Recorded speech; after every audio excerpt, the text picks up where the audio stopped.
الرحمن الرحیم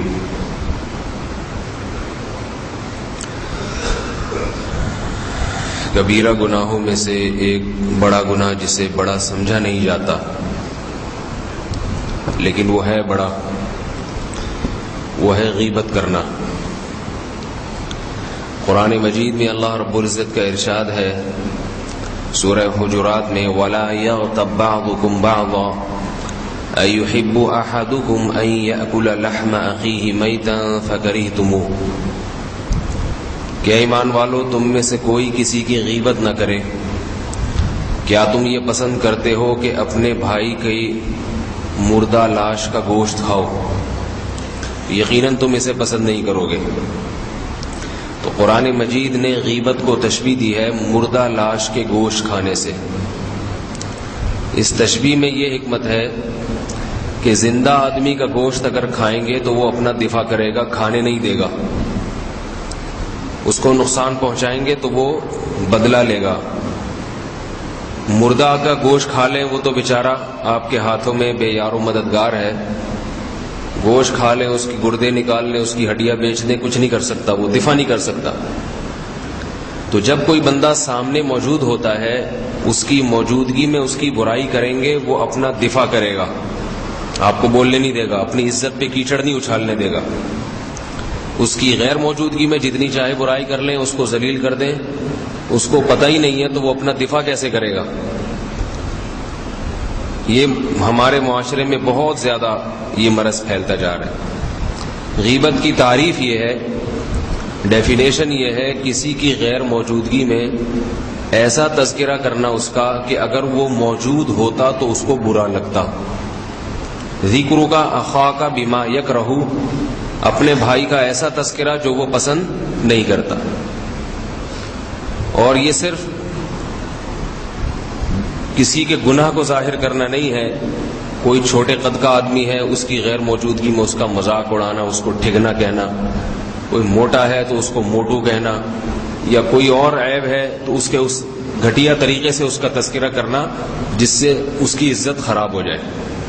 تو اس کا خلاصہ یہ نکلا کسی کی غیر موجودگی میں اس کی عزت خراب کرنا، اور ایسے عیب کے ذریعے جو عیب واقعتاً اس میں موجود ہو۔ شریعت نے ہمیں اجازت نہیں دی ہے کہ کسی کے عیبوں کو ہم دوسروں کے سامنے اچھالیں، چاہے وہ عیب اس میں واقعتاً موجود ہی کیوں نہ ہو۔ عام طور پہ جب کوئی غیبت کرتا ہے تو لوگ کہتے ہیں نہیں بھائی یہ تو غیبت ہے، تو وہ کہتا ہے بھائی یہ تو عیب اس میں موجود ہے، تو موجود عیب ہی کو تو بیان کرنے سے شریعت نے منع کیا۔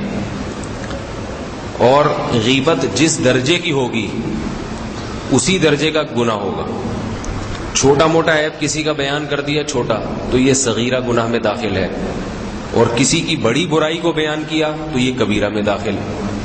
مثال کے طور پر آپ نے کسی کو دیکھا، خدا نہ خواستہ اللہ نہ کرے زنا کرتے ہوئے دیکھ لیا کسی کو، تو شریعت میں حکم کیا ہے اس کے گناہ پہ پردہ ڈالا جائے جب تک 4 گواہ نہ ہو، اور 4 گواہ بھی وہ حکومت کے سامنے قاضی کے سامنے گواہی دیں گے، عوام کے سامنے نہیں۔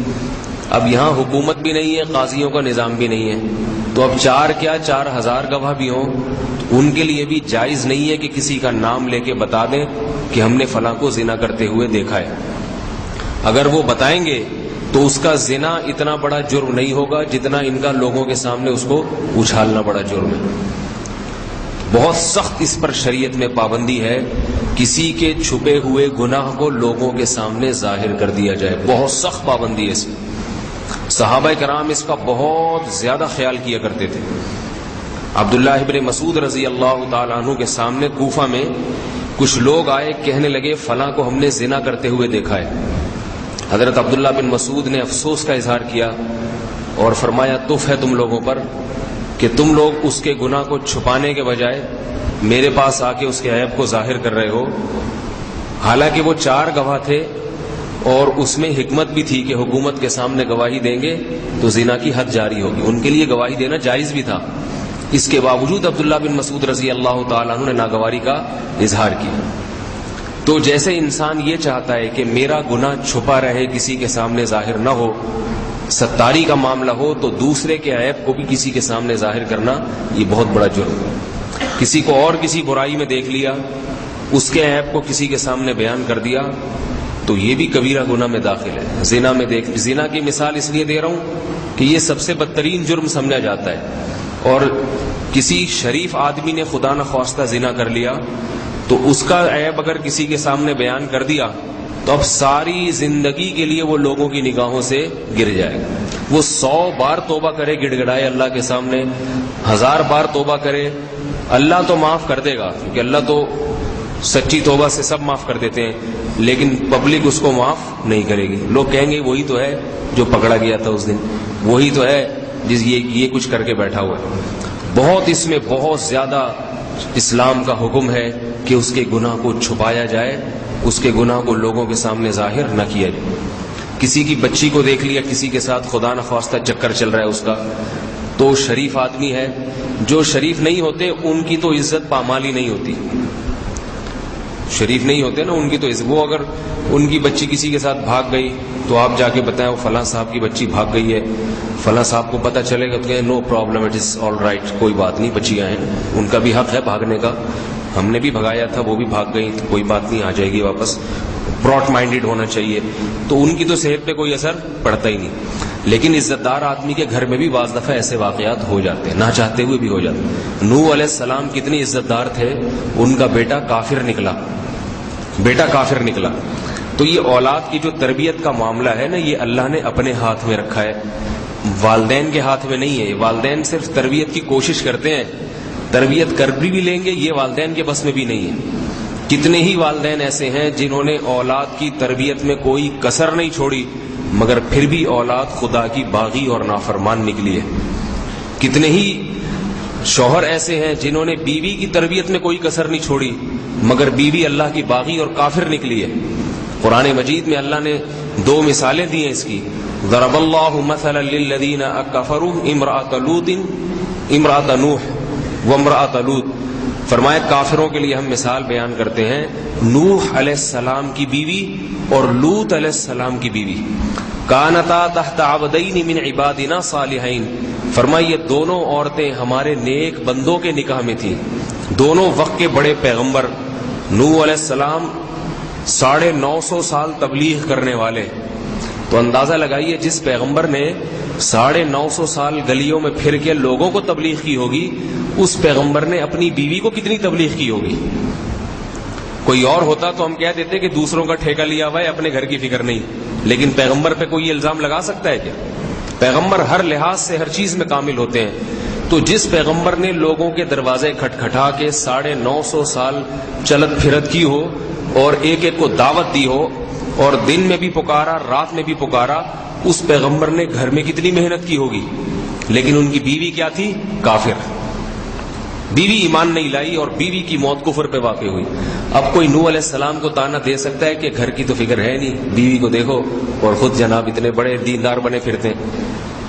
نوح علیہ السلام کا بیٹا بھی کافر، وہ بیوی نے بیٹے کو بھی اپنے جیسا بنا لیا تھا.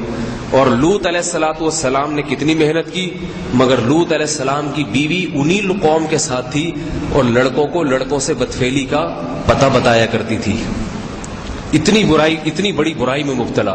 لیکن بیوی کس پیغمبر کی؟ اس پیغمبر کی جس پیغمبر کو اللہ نے اس برائی کو ختم کرنے کے لیے بھیجا. تو اس لیے یہ تو کسی کے اختیار میں نہیں ہوتا کہ اپنی اولاد کو جیسا وہ چاہتا ہے ویسا بنا بھی دے. رسول اللہ صلی اللہ علیہ وسلم چاہتے تھے کہ آپ کے چچا ایمان لے آئیں. آخری دم تک آپ نے کوشش کی، موت تک کلمہ پیش کیا، مگر ایمان نہیں لائے.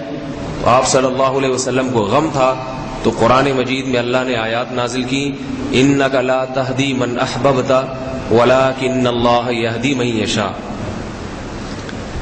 کہ اے محمد صلی اللہ علیہ وسلم، آپ کو جس سے محبت ہے اس کی ہدایت آپ کے ہاتھ میں نہیں ہے. چاہتے تو آپ یہ ہے کہ آپ کے چچا مسلمان ہو جائیں، لیکن آپ کو جس سے محبت ہے اللہ نے آپ کے ذمہ تبلیغ لگائی ہے، آپ اس کو سیدھے راستے پہ نہیں چلا سکتے.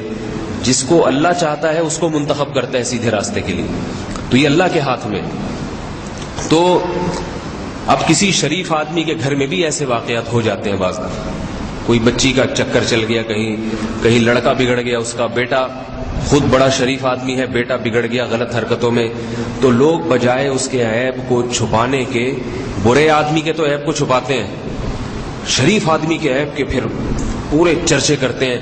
وہ پتہ ہے فلاں آدمی کا جو ہے بڑا بنا پھرتا ہے, بڑا نیک, تبلیغ میں 4 مہینے لگائے ہوئے ہیں, اس سے گشت کرتا پھرتا ہے, اس کی بچی کے حالات دیکھو, یہ چسکے لے لے کے اچھالتے ہیں اس کے عیب کو اور بڑے خوش ہوتے ہیں, بڑی باتیں کرتے ہیں. یہ نہیں دیکھتے کہ رسول اللہ صلی اللہ علیہ وسلم نے فرمایا, عبرت ہونی چاہیے, رونگٹے کھڑے ہو جانے چاہیے اس حدیث سے.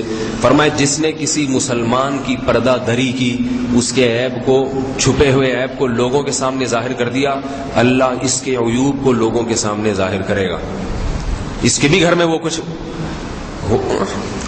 ہو سکتا ہے اور اس کے عیب بھی لوگوں کے سامنے کھلیں گے, دنیا میں کھل جائیں گے, ورنہ آخرت میں تو اللہ تمام لوگوں کے سامنے اس کو ذلیل کرے گا کہ یہ میرے بندوں کو ذلیل کرتا تھا, اس کے عیب یہ ہیں, اس کے عیب یہ ہیں, اور رؤوس خلائق لوگوں کے سروں کے سامنے لا کے اس کو رسوا کیا جائے گا. تو بھائی جیسے اپنے بارے میں چاہتے ہو کہ میرے عیب چھپے رہیں, تو دوسروں کے عیب بھی اس کو چھپانے چاہیے. اتنا بڑا جرم ہے یہ غیبت کرنا کسی کے عیب کو. البتہ چند مواقع پر غیبت کی شریعت نے اجازت دی ہے. وہ چند مواقع کیا ہیں؟ پہلا موقع تو یہ ہے کہ کوئی آدمی اپنے عیب کو خود ہی نہیں چھپانا چاہتا, کھلے عام گناہ کرتا ہے. جیسے میں نے ایک مثال دی, بچیوں کی سیٹنگ چل رہی ہے, کچھ چکر چل رہے ہیں ادھر ادھر, لڑکوں سے دوستیاں ہیں, موبائل پہ جا رہی ہیں آ رہی ہیں, ساری دنیا دیکھ رہی ہے, اور باپ کو کوئی فکر ہی نہیں ہے اپنی عزت کی. ایسے آدمی کے عیب کو اچھالنے میں کوئی حرج نہیں ہے. وہ خود ہی نہیں چھپانا چاہ رہا اپنے عیب کو, اس کو خود اپنی عزت کی فکر نہیں ہے. جس کو خود نہیں عزت اپنی بچانے کی فکر, تو دوسرا کی اس کی عزت کو بچائے. تو کھلا ہوا عیب کسی کے اندر ہو, اس کو بیان کرنے میں کوئی حرج نہیں ہے, تاکہ لوگ اس سے بچ کے رہیں. بھئی یہ بندہ صحیح نہیں ہے, اس سے ذرا دور رہا کرو, گھر کے حالات ایسے ہیں, اس کو پتہ بھی ہے پھر بھی کچھ نہیں کرتا, اور ساری دنیا کو بھی پتہ ہے, اور جو اس کو بھی معلوم ہے لوگوں کو بھی معلوم ہے. دوسرا, کسی آدمی میں کوئی ایسا عیب ہو کہ آپ کا اس سے معاملہ ہونے جا رہا ہے, کوئی ڈیلنگ ہو رہی ہے, آپ کو پتہ ہے کہ اگر میں نے اس کا عیب اس دوسرے کے سامنے ظاہر نہیں کیا تو یہ کاروبار میں یا کسی معاملے میں اس کو نقصان پہنچائے گا. مثال کے طور پر آپ نے ایک دفعہ کاروبار کیا تھا, پیسے پی گیا تھا وہ, جیسے کہ پی جاتے ہیں لوگ. اب آپ کا کوئی دوست اس سے کاروبار کے لیے پیسے دے رہا ہے, آپ کو پتہ ہے یہ چوڑے میں پھنس جائے گا پیسے دے کے, تو اس کو جا کے کان بھر دو کہ بندہ صحیح نہیں, میں ایک دفعہ بھگت چکا ہوں, آپ دوبارہ بھگت کے دیکھ لو. تو یہ غیبت نہیں ہے, کیونکہ دوسرے مسلمان کو اب صرف اسی کو بتائے, پوری دنیا میں ڈھنڈورا نہ پیٹے کہ یہ بندہ لکھ کے لگا دیا یہ بندہ صحیح نہیں ہے, تو اس کو بتا دے بھائی یہ بندہ صحیح نہیں ہے, ذرا اس سے معاملات میں صاف رہو. ہمارے ساتھ بھی ایسے معاملات ہوتے ہیں کہ کسی کو پیسے دے رہے ہیں, کہیں کوئی زکوٰۃ کی رقم پکڑا دی تو کسی نے بتایا یہ بندہ صحیح نہیں ہے, زکوٰۃ کا مستحق نہیں ہے, اس کا کام ہے لوگوں سے بھیک مانگنا. تو ایسی صورت میں غیبت نہیں ہوگی. اسی طرح کوئی شخص جو ہے کسی پہ ظلم ہو گیا, کسی نے آپ پہ ظلم زیادتی کی, پیسے پی گیا, دے نہیں رہا آپ کے پیسے, تو اپنی بھڑاس نکالنے کے لیے اس کے عیب کو کسی کے سامنے بیان کیا جا سکتا ہے. جس پر ظلم ہوا ہے نا, وہ ظالم کی برائی کر سکتا ہے دوسروں کے سامنے, تاکہ اپنے دل کا بوجھ تھوڑا سا ٹھنڈا ہو جائے. کیونکہ شریعت یہ نہیں کہتی ایک تو تم پر ظلم ہوا, انتقام لے نہیں سکتے, اب منہ بھی چپ کر کے بیٹھ جاؤ, تو وہ تو اندر سے پھٹ جائے گا دھماکے کے ساتھ, ٹھیک ہے نا, برداشت نہیں ہو سکے گا اس کو. تو ایسی صورت میں بھی کسی کے سامنے اس کے ظلم کو بیان کیا جا سکتا ہے. دیکھو بھائی میں ان کے ساتھ اتنا اچھا سلوک کر رہا ہوں اور انہوں نے میرے ساتھ, یہ سب بندے صحیح نہیں ہے, میرے تو ہے نا بیڑا غرق کر کے رکھا ہوا ہے اس آدمی نے. تو اس کا کوئی مقصد نہیں ہوگا, اپنی ایک تھوڑا سا دل ہلکا ہو جاتا ہے انسان کا, اس کی بھی اجازت ہے. اسی طرح کوئی قوم کا رہبر ہے, مقتدا ہے, لیکن ہے 2 نمبر. مثال کے طور پر کوئی مسجد میں امام ہے, وہ لوگ کوئی کمیٹی والے کسی کو امام رکھ رہے ہیں, آپ کو پتہ ہے کہ یہ امام 2 نمبر آدمی ہے, غلط عقیدے کا آدمی ہے, جو ہے نا اس کے عقائد صحیح نہیں, اوپر سے کچھ اور بنا ہوا ہے, اندر سے کچھ اور ہے. یہ جب جگہ مضبوط پکڑ لے گا تو لوگوں کو مزار پرستی میں لگانا شروع کر دے گا, تعویذ گنڈوں میں ان چیزوں میں ڈال دے گا لوگوں کو, اوپر سے بنا ہوا ہے, اندر سے اس کے حساب کتاب صحیح نہیں ہے. ایسی صورت میں دھوکے سے بچانے کے لیے اس مقتدا اور رہبر کی برائی کر دینا کہ بھائی لوگ اس سے دور رہیں, یہ صاحب جعلی پی رہے ہیں, 2 نمبر پی رہے ہیں. یعنی کسی میں کسی کا واقعتاً نقصان ہو رہا ہو تو نقصان سے بچانے کے لیے تو غیبت کی جا سکتی ہے, ویسے غیبت نہیں کی جا سکتی. اللہ تعالی ہم سب کو محفوظ رکھیں. اور روزے میں غیبت کرنا تو روزے کا بیڑا غرق کر دیتا ہے. رسول اللہ صلی اللہ علیہ وسلم کی خدمت میں 2 عورتیں حاضر ہوئیں. آپ نے پوچھا تمہارا روزہ ہے؟ کہنے لگی ہاں. فرمایا نہیں روزہ نہیں ہے تمہارا. پیالہ منگوایا, اس میں قے کروائی تو گوشت کے لوتھڑے نکلے, اس میں گوشت کے لوتھڑے. تو وہ بھی حیران تھی. آپ نے فرمایا تم نے اپنے مسلمان بھائی کی غیبت کی ہے, یہ اس کے مردہ گوشت کے لوتھڑے ہیں جو تمہارے جسم میں چلے گئے. یہ نبی کا معجزہ تھا جو اللہ نے دکھا دیا. ایک اور حدیث میں آتا ہے کہ آپ صلی اللہ علیہ وسلم 2 قبروں کے قریب سے گزرے. فرمایا ان دونوں قبر والوں کو عذاب ہو رہا ہے. پوچھا کیوں ہو رہا ہے؟ فرمایا کہ وما يعذبان من کبیر الا وانہما کبیر. کسی بڑے گناہ پہ نہیں ہو رہا, حالانکہ وہ گناہ بہت بڑے ہیں. یعنی ایسے ہیں کہ ان کو لوگ بڑا سمجھتے نہیں ہیں, ورنہ وہ بڑے گناہ ہیں, تبھی تو عذاب قبر ہو رہے ہیں. پھر آپ نے فرمایا اما احدہما فکان یمشی بالنمیمہ واما احدہما واما الاخر فکان لا یستنزہ من البول. ان میں ایک وہ تھا جو پیشاب کی چھینٹوں سے, قطروں سے اور جو ہے نا پیشاب وغیرہ سے احتیاط نہیں کرتے تھے, پیشاب سے پاکی نہیں حاصل کرتے تھے. اور دوسرا وہ تھا جو چولیاں لگاتا تھا لوگوں کے دل, غیبتیں کرنا ادھر کی ادھر ادھر کی ادھر, اس کے منہ پہ اس کی تعریف. ایسے ہی ہوتا ہے نا جو فسادی ہوتا ہے, سامنے بیٹھ کے تعریف مکھن لگانا شروع کر دے گا, غیر موجودگی میں برائی شروع کر دے گا. نبی علیہ السلام نے فرمایا قیامت کے دن بعض لوگوں کی 2 زبانیں ہوں گی آگ کی, آگ ہوگی ان کے منہ میں, دو آگ ہوں گی زبان کی شکل میں. فرمائیے وہ لوگ ہوں گے جو ہر ایک کے منہ پہ اسی کی سی بات کرتے ہیں, ہر ایک کے منہ فسادی ہوتے ہیں نا, ادھر اس کی تعریف, اس کے دشمن کی برائی, دشمن کے سامنے دشمن کی تعریف اور اس کی برائی. تو یہ بھی آج کل ہو رہا ہے. تو آپ صلی اللہ علیہ وسلم نے اس کو بھی کبیرہ گناہ میں داخل کیا ہے. تو اللہ تعالی ہم سب کو ان فاسد باتوں سے بچنے کی توفیق عطا فرمائے. اور یاد رکھیں غیبت جیسے کرنا حرام ہے, سننا بھی حرام ہے.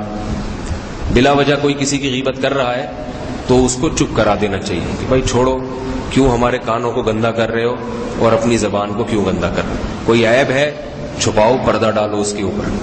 اللہ تعالیٰ کو پردہ ڈالنے والے لوگ پسند ہیں, کیونکہ اللہ کی صفت ہے ستار. ستار کا مطلب پردے. اللہ جتنے عیبوں پہ پردہ ڈالتا ہے نا لوگوں کے, کیونکہ اللہ کے سامنے کسی کا کوئی بھی عیب چھپا ہوا نہیں ہے. تو اگر سوچ لیا جائے اللہ سب کے عیبوں کو ظاہر کر دے تو کسی کی بھی عزت نہیں رہے گی. تو اللہ کی صفت ہے, اللہ کے 99 ناموں میں سے ایک نام ہے ستار, چھپانے والا. تو اللہ تو بہت زیادہ چھپاتا ہے, بہت زیادہ پردہ ڈالتا ہے. تو اللہ یہ چاہتے ہیں کہ میری یہ صفت لوگ اختیار کریں, وہ بھی چھپانے والے. اللہ تعالی ہم سب کو برائی سے بچنے کی توفیق عطا فرمائے اور مسلمان کی پردہ دری کے جرم سے بچنے کی توفیق عطا فرمائے. سبحانک اللہم و بحمدک نشہد ان لا الہ الا انت نستغفرک.